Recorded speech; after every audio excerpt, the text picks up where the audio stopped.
नमस्कार। आप सभी बीए पार्ट प्रथम वर्ष के विद्यार्थियों का आज के व्याख्यान में स्वागत है। आज हम अपने पूर्व के व्याख्यान, जिसमें हमने समाजशास्त्र की उत्पत्ति और समाजशास्त्र की अर्थ और परिभाषा के संबंध में चर्चा की थी। एक बार मैं पुनः यहाँ पिछले व्याख्यान का संक्षिप्त में बताना चाहता हूँ। समाजशास्त्र समाज का वैज्ञानिक अध्ययन है, समाज का विज्ञान है, और इसी विचार को ध्यान में रखते हुए फ्रांसीसी दार्शनिक ऑगस्ट कॉम्ते ने एक विषय की नींव रखी कि समाज में घट रही घटनाओं, समस्याओं, प्रघटनाओं का अध्ययन किस विषय में किया जाए। इसके पश्चात समाजशास्त्र की उत्पत्ति के जो कारण थे, दो महत्वपूर्ण कारण थे, उसके संबंध में मैंने आपसे चर्चा की थी। पहला उत्पत्ति का जो कारण था वह था फ्रांस की राज्य क्रांति, और दूसरा जो उत्पत्ति का मुख्य कारण था वह था औद्योगिक क्रांति। औद्योगिक क्रांति ने समाज में अधिशेष आधारित अर्थव्यवस्था को उत्पन्न किया, और यह अधिशेष आधारित अर्थव्यवस्था समाज में असमानता और शोषण को उत्पन्न करती है, जिसका परिणाम फ्रांस की राज्य क्रांति थी। ऑगस्ट कॉम्ते ने कहा कि समाज में ये जो घटनाएं घटित हो रही हैं, समाज का नियंत्रण, समाज का संचालन और समाज का भविष्य आदि के संदर्भ में अध्ययन किए जाने वाले एक विषय की आवश्यकता है। इसी को ध्यान में रखते हुए ऑगस्ट कॉम्ते ने समाजशास्त्र विषय की नींव रखी। उसके पश्चात मैंने समाजशास्त्र के शाब्दिक अर्थ की बात की। समाजशास्त्र अंग्रेजी के सोशियोलॉजी का व्युत्पन्न है। सोशियोलॉजी दो भिन्न शब्दों Greek plus Latin, Latin plus Greek, दो भाषाओं से मिलकर बना है। सोशियस जो कि लैटिन शब्द है, और लोगस जो कि ग्रीक शब्द है, जिसका अर्थ साथ साथ या सहचर विज्ञान से होता है। जॉन स्टुअर्ट मिल ने सोशियोलॉजी के स्थान पर इथोलॉजी शब्द को ज़्यादा उपयुक्त बताया, क्योंकि उनका मानना था कि सोशियोलॉजी शब्द दो भिन्न भाषाओं से मिलकर बना है, और इथोलॉजी जो है वो इंग्लिश का शब्द है पूरा, और इसका जो सामान्य अर्थ है वह आचार शास्त्र या नीति शास्त्र है। इसके पश्चात हमने समाजशास्त्र की तीन परिभाषाओं पर चर्चा की थी। वार्ड की परिभाषा ली थी, गिडेंस की परिभाषा ली थी, और सोरोकिन की परिभाषा हम अध्ययन कर चुके हैं। आज के व्याख्यान में आपके पाठ्यक्रम के अनुरूप समाजशास्त्र का अर्थ परिभाषा के पश्चात समाजशास्त्र की प्रकृति दी गई है। समाजशास्त्र की प्रकृति पर हम चर्चा करेंगे। सभी विषयों की अपनी एक विषय प्रकृति होती है, जिसके आधार पर वह विषय अपना सामाजिक अनुसंधान या अपना दृष्टिकोण रखता है। समाजशास्त्र की जो प्रकृति है वह दो भागों में बटी हुई है। पहली है वैज्ञानिक प्रकृति और दूसरी है मानविकीय प्रकृति। समाजशास्त्रियों में इन दोनों प्रकृति के आधार पर मतभेद बना हुआ है, और इसी आधार पर जो समाजशास्त्र विषय है वह दो संवादों में विभाजित हो जाता है। कुछ समाजशास्त्रियों का मानना है कि समाजशास्त्र एक वैज्ञानिक विषय है, जबकि दूसरे वर्ग का मानना है कि समाजशास्त्र एक मानविकीय विषय है। इस संबंध में समाजशास्त्री बोटोमोर का जो कथन है वह अत्यंत महत्वपूर्ण हो जाता है। बोटोमोर का कहना है कि समाजशास्त्र की वैज्ञानिक प्रकृति के विरुद्ध यह तर्क दिया जा सकता है कि यह विज्ञान प्राकृतिक नियम से मिलता जुलता कोई तथ्य पैदा नहीं कर सकता। और यह भी सही है कि भौतिक शास्त्र, रसायन शास्त्र, समाजशास्त्र इससे अधिक विकसित नहीं है, अर्थात समाजशास्त्र का जो उद्भव है वह, उसका जो इतिहास है वह कोई ज़्यादा लंबा नहीं है। और समाजशास्त्र की जो अध्ययन पद्धति है उसका वास्तविक विकास तो प्रथम विश्व युद्ध के पश्चात हुआ, अर्थात 1920 के पश्चात हुआ। अर्थात अभी 100 साल भी नहीं हुए हैं इस विषय को अध्ययन पद्धति को लेकर। इसलिए समाजशास्त्र में जो यह संवाद है कि समाजशास्त्र एक वैज्ञानिक विषय है कि समाजशास्त्र एक मानविकी विषय है, बोटोमोर का कहना है कि हमें इसे भूलकर समाजशास्त्र के विकास में कार्य करना चाहिए, समाजशास्त्र की विषय वस्तु के पर ध्यान देना चाहिए। इसी संदर्भ में जॉनसन भी समाजशास्त्र की प्रकृति को लेकर 4 बिंदुओं को रखते हैं। वह है अनुभवशिष्टता, सैद्धांतिकता, संचयी ज्ञान और नीति निरपेक्षता। अब हम इन चारों शब्दों के अर्थों को समझेंगे जिसके आधार पर हम समाजशास्त्र की प्रकृति की विवेचना कर सकें। पहला है अनुभवशिष्टता। बोटोमोर का कहना है कि समाजशास्त्र में वास्तविक जीवन से घट रही घटनाओं का अध्ययन किया जाता है। जैसा कि मैंने पूर्व में भी आपको बताया कि समाजशास्त्र में वास्तविक घटनाओं का अध्ययन किया जाता है जो हमारे सामने घटित होती है, और ये घटनाएं इंद्रियगत हैं, अर्थात मानव अपनी इंद्रियों के माध्यम से इनको अनुभव कर सकता है, इनको देख सकता है, इनको समझ सकता है, और इसीलिए ये घटनाएं काल्पनिक नहीं है। अतः समाजशास्त्र निश्चित रूप से अनुभव पर आधारित विषय है, अनुभव पर अनुभवशिष्ट विषय है, अनुभव पर आश्रित विषय है। यह बोटोमोर का मानना था। दूसरा है सैद्धांतिकता।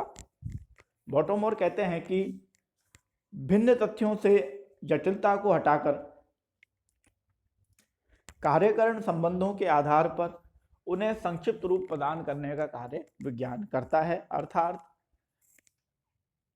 बहुत अधिक तथ्यों को सारघवित रूप जो प्रदान करता है उसे विज्ञान कहा जाता है। और समाजशास्त्र में भी इसी प्रकार के अनुसंधान किए जाते हैं, अर्थात विभिन्न तथ्यों की खोज के आधार पर एक संक्षिप्त रूपरेखा तैयार की जाती है, संक्षिप्त ज्ञान प्रदान किया जाता है, उसे विज्ञान कहते हैं। और समाजशास्त्र में भी ऐसा ही कार्य किया जाता है।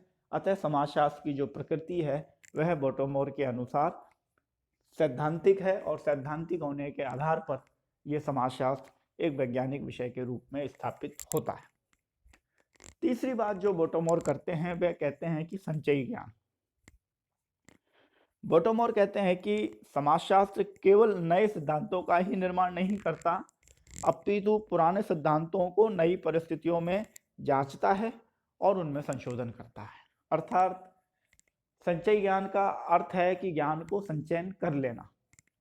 बोटोमोर कहते हैं कि समाजशास्त्र में जो संचित ज्ञान है उसका भी समय समय पर परिष्करण किया जाता है, उस पर भी नई परिस्थितियों के अनुरूप अनुसंधान कार्य किया जाता है और उसके पश्चात उसमें परिवर्तन किया जाता है, और यह कार्य विज्ञान में होता है। इसलिए जो समाजशास्त्र में संचय ज्ञान की जो विशेषता है वह पाई जाती है, और इसी कारण संचय ज्ञान की इस विशेषता के कारण समाजशास्त्र एक की जो प्रकृति है वह वैज्ञानिक बन जाती है। इसके पश्चात बोटोमोर ने का जो चौथा शब्द है नैतिकता, नीति निरपेक्षता। तो बोटोमोर कहते हैं कि समाजशास्त्र नैतिकता जैसी बातों से दूर रहता है, तथ्यों को तथ्यों के रूप में देखता है, अर्थात समाजशास्त्र एक नीति निरपेक्ष विषय है, इसलिए यह वैज्ञानिक विषय। तो बोटोमोर ने जो ये 4 विशेषताएं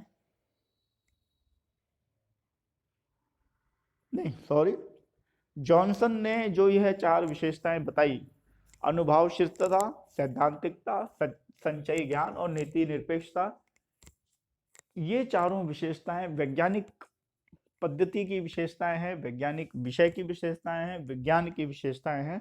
और जॉनसन कहते हैं कि ये चारों विशेषताएं समाजशास्त्र विषय पर 100% लागू होती हैं। अतः समाजशास्त्र विषय एक वैज्ञानिक विषय है।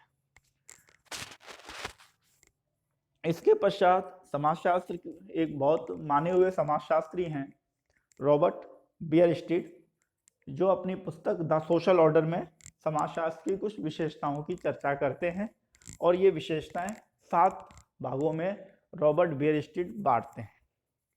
रॉबर्ट बियरस्टीट स्पष्ट रूप से कहते हैं कि समाजशास्त्र जो विषय है वह वैज्ञानिक प्रकृति लिए हुए है। हालांकि समाजशास्त्र विषय में कुछ मानवीय के पक्षों की अवहेलना नहीं की जा सकती। उदाहरण के लिए समाजशास्त्र एक सामाजिक विज्ञान है, ना कि प्राकृतिक विज्ञान। समाजशास्त्र वास्तविकता का अध्ययन करने वाला विज्ञान है, यह आदर्शात्मक विज्ञान नहीं है। तीसरा, समाजशास्त्र विशुद्ध विज्ञान है, ना कि व्यवहारिक। समाजशास्त्र अमूर्त विज्ञान है, ना कि मूर्त। समाजशास्त्र सामान्यीकरण करने वाला विज्ञान है। समाजशास्त्र तार्किक व अनुभव सिद्ध विज्ञान है। समाजशास्त्र सामान्य विज्ञान है, ना कि विशिष्ट। इस तरह रॉबर्ट बियरस्टीट ने 7 बातें की। अब हम इन्हें संक्षिप्त में समझेंगे। पहला, समाजशास्त्र एक सामाजिक विज्ञान है, ना कि प्राकृतिक। रॉबर्ट बियरस्टीट कहते हैं कि समाजशास्त्र जो है वह सामाजिक घटनाओं का अध्ययन करता है। सामाजिक घटनाओं का अध्ययन करने के कारण यह विज्ञान संवेग, मनोभाव, सामाजिकता और पक्षपात और पूर्वाग्रह जैसी संभावनाओं से ग्रसित है। अतः इसकी जो प्रकृति है वह मानवीय की होती है, ना कि वैज्ञानिक।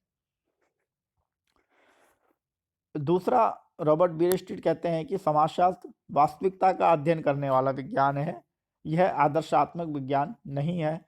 अर्थात समाजशास्त्र में जिन घटनाओं का अध्ययन किया जाता है वे सभी घटनाएं सामाजिक जीवन से संबंधित होती हैं और वास्तविक होती हैं, इसलिए यह आदर्श विज्ञान नहीं हो सकता। रॉबर्ट बियरस्टीट तीसरी बात कहते हैं कि समाजशास्त्र विशुद्ध विज्ञान है, ना कि व्यवहारिक। अर्थात समाजशास्त्र में जिन घटनाओं का अध्ययन किया जाता है वह शुद्ध रूप से किया जाता है, व्यवहारिक रूप से इन घटनाओं का अध्ययन नहीं किया जाता है। चौथा, समाजशास्त्र अमूर्त विज्ञान है, ना कि मूर्त विज्ञान है। अर्थात समाजशास्त्र में जिन घटनाओं का अध्ययन किया जाता है वह दिखाई नहीं देती, अनुभव की जा सकती हैं, जबकि प्राकृतिक विज्ञानों में जिन घटनाओं का अध्ययन किया जाता है वे सब देखी जा सकती हैं, उन्हें मूर्त घटनाओं के रूप में माना जाता है। समाजशास्त्र सामान्यीकरण करने वाला विज्ञान है। अर्थात समाजशास्त्र के अंतर्गत कुछ विशिष्ट इकाइयों के अध्ययन के आधार पर उनके निष्कर्षों को संपूर्ण समाज के ऊपर, संपूर्ण समूह के ऊपर लागू कर दिया जाता है। इस प्रक्रिया को सामान्यीकरण कहा जाता है और समाजशास्त्र में सामान्यीकरण किया जाता है। अतः समाजशास्त्र एक सामान्यीकरण करने वाला विज्ञान है। इसके पश्चात बियरस्टीट जो अगली बात कहते हैं, समाजशास्त्र तार्किक व अनुभव सिद्ध विज्ञान है। बियरस्टीट के अनुसार समाजशास्त्र में तार्किकता भी है और अनुभव सिद्धता भी है। अर्थात दोनों ही विशेषताओं का समाजशास्त्र